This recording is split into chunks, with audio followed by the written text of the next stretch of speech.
Doctor भारतीताई पवार. ताई, अवघे काही तास शिल्लक आहे, कशी उत्सुकता आहे? उत्सुकता नक्की आहे आणि विश्वास पण आहे की ज्या प्रकारे एक लोकसभेच्या आधीच आम्ही जे वातावरण बघितलं जनतेतनं, लोकांचा विश्वास फिर एक बार मोदी सरकार आणि जनतेतनंच आलेला एक सूर की अब की बार 400 पार. मला असं वाटतं की गेल्या 10 वर्षामधली विकास कामं असतील, योजना असतील, अगदी आरोग्याच्या योजना असतील, हर घर जल असेल, हायवेचे कामं झाले असतील, रेल्वे, एअरवेज, मला वाटतं की सगळ्या कनेक्टिव्हिटी, बेसिक सुविधांमध्ये गेल्या 10 वर्षामध्ये खूप चांगलं काम उभं राहिलं आणि त्या कामांच्याच आधारावर आज मात्र जनतेने परत एकदा विश्वास व्यक्त केला आहे. आणि उद्या मात्र हा आमच्यासाठी खूप आनंदाचा क्षण आहे की परत एकदा देशाचे पंतप्रधान नरेंद्र मोदीजी तिसऱ्यांदा शपथ घेतील. एक मोठं बहुमत उद्या आम्हाला उद्याच्या निकालातून स्पष्ट होईल. एक्झिट पोलमध्ये जरी युतीला जागा दाखवत असेल तरी नाशिक आणि दिंडोरीमध्ये पिछाडीवर दाखवत आहे तुमचं आणि नाशिकमधलं जे उमेदवार आहे त्यांना?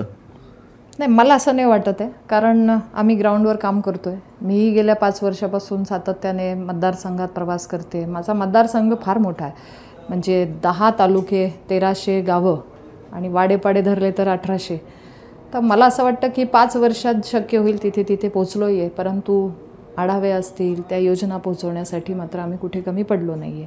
जे काम केलं आहे हे जनतेच्या समोर आहे. आपल्या जिल्ह्याच्या माझ्या खास करून माझ्या मतदारसंघामध्ये कांदा, द्राक्षासारखं पीक येतं. तिथे काही प्रश्न आमच्या कांद्याच्या बाबतीत आहेत. ते वारंवार मी देखील मांडले, मी देखील सोडवण्यासाठी पुढाकार घेतला. हे जनतेसमोर आहे आणि शेतकऱ्यांनी ते बघितले पण आहे. मला असं वाटतं की याच्यामध्ये चर्चा नक्कीच झाली, परंतु जनतेने हेही बघितलं की काम कोण करणार आहे. आणि शेवटी ही निवडणूक एक देशाची निवडणूक आहे. ही निवडणूक लोकसभा म्हणजे पुढच्या 5 वर्षात देशाची रणनीती काय असणार आहे, आपला देश भविष्यामध्ये कुठल्या बाबतीत आंतरराष्ट्रीय पातळीवर काय कामं करणार आहे किंवा काय भारताने केलं पाहिजे आणि त्याच्यासाठी कोण सक्षम आहे, हे आज जनतेला स्पष्ट झालेलं आहे. देशाची आंतरराष्ट्रीय अर्थव्यवस्था, नीती असेल, सुरक्षा असेल, संरक्षण असेल, या सगळ्या रणनीतीमध्ये आज पंतप्रधान नरेंद्र मोदीजींनी केलेलं उत्कृष्ट काम आम्ही सगळे बघतोय आणि त्या दृष्टीनेच हा निकाल नाशिक दिंडोरीचाही खूप चांगलाच असेल असा विश्वास मात्र आम्हाला आहे. कुठल्या भागातून जास्त करून लीड मिळणार किंवा काय परिस्थिती एकूण मतदारसंघातली तुमची? तुम्ही सगळे ठिकाणी फिरलेले, कसं लोकांचं हे तुम्हाला हे होतं मदत? नक्कीच माझ्या पूर्ण लोकसभामध्ये बघितलं तर 6 विधानसभा येतात आणि चांदवड असेल, नांदगाव असेल, येवला, निफाड, इथून कळवण, दिंडोरी, म्हणजे हे 6 विधानसभामधून मला असं वाटतं की 3-4 तालुके खूपच चांगलं लीड मागच्याही वेळेस दिला होता, ह्या वेळेसही देतील. आणि ज्या भागात आम्ही मागच्या वेळेस कमी होतो तर त्या भागातही ह्यावेळेस चांगला रिझल्ट मिळेल, कारण त्यांनी बघितलं आहे की ह्या काळामध्ये झालेलं कामं. आज आमच्या महिला भगिनी म्हणत आहेत की पाण्याचा नळ आमच्या दाराशी येतो आहे, राशनची व्यवस्था आम्हाला पूर्ण चांगली ह्या संकट काळामध्ये मिळाली, आम्हाला वॅक्सिनसाठी संघर्ष नाही करावा लागला, पत्र नाही लिहावं लागलं, वॅक्सिन आम्हाला हर घर दस्तक दिली त्या माध्यमातून सहज मिळाली. आज डेव्हलप कंट्रीमध्ये वॅक्सिनची व्यवस्था असेल, आपण मदत केली आहे, भारताने मदत केली आहे, इक्विपमेंटची मदत केली आहे, मेडिसिनची मदत केली आहे. मला असं वाटतं आज भारत आमचा हा देणारा झाला आहे. जो भारत घेणारा म्हणून ओळख होती, आयात व्हायचं, आज आमचा भारत एक्सपोर्टच्या याच्यामध्ये पुढे येतो आहे.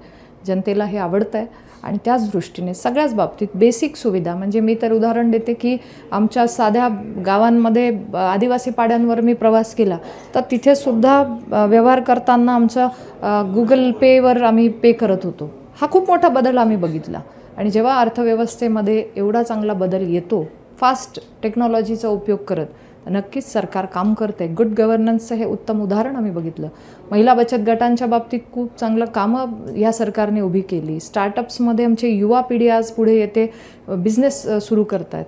ह्या सगळ्या उदाहरणांमधून आज जनतेला अपेक्षित असणारं सरकार मान्य नरेंद्र मोदीजींच्या नेतृत्वात आहे. आणि मान्य नरेंद्र मोदीजीसुद्धा जनतेकडनं फीडबॅक घेत असतात.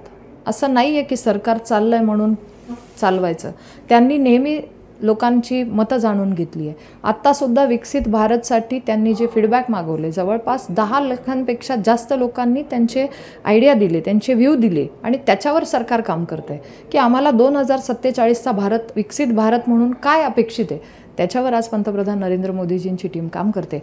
मला असं वाटतं की आम्ही असे पंतप्रधान पहिल्यांदा बघतोय की जे लोकांमध्ये जाऊन भेटत आहेत, जे बोलत आहेत आणि डायरेक्ट ते कनेक्ट होत आहेत, गावातल्या लोकांना VCद्वारे जोडले जात आहेत, त्यांच्या प्रती जाणून घेत आहेत, त्यांच्याशी बोलत आहेत.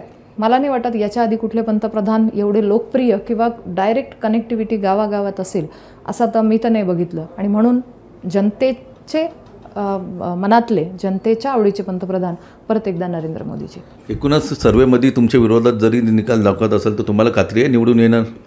मी तेच सांगते, आम्ही काम करतोय. गेल्या 5 वर्षात आम्ही घरात न बसतात कंटिन्यू आम्ही प्रवासात आहोत, आम्ही गावात पोचतोय, आम्ही योजना राबवतोय. कुठे कमी असेल, अगदी करोनाच्या संकट काळात पण आम्ही बघितलं की जे आज आमच्या समोर उभे आहेत विरोधात, ते करोना काळात आम्हाला कुठेच दिसले नाही. फक्त राजकारण म्हणून किंवा निवडणुका म्हणून जर ते पुढे येत असतील तर हेही जनता बघते. मला असं वाटतं की 5 वर्षामध्ये केलेलं काम आणि विकास कामं, खास करून विकास कामं आणि या जिल्ह्याला पुढे घेऊन जाण्यासाठी आणलेलं बजेट, याचाच निर्णय होईल आणि याच्यावरच जनता आम्हाला आशीर्वाद देईल एवढा मात्र नक्की विश्वास आहे.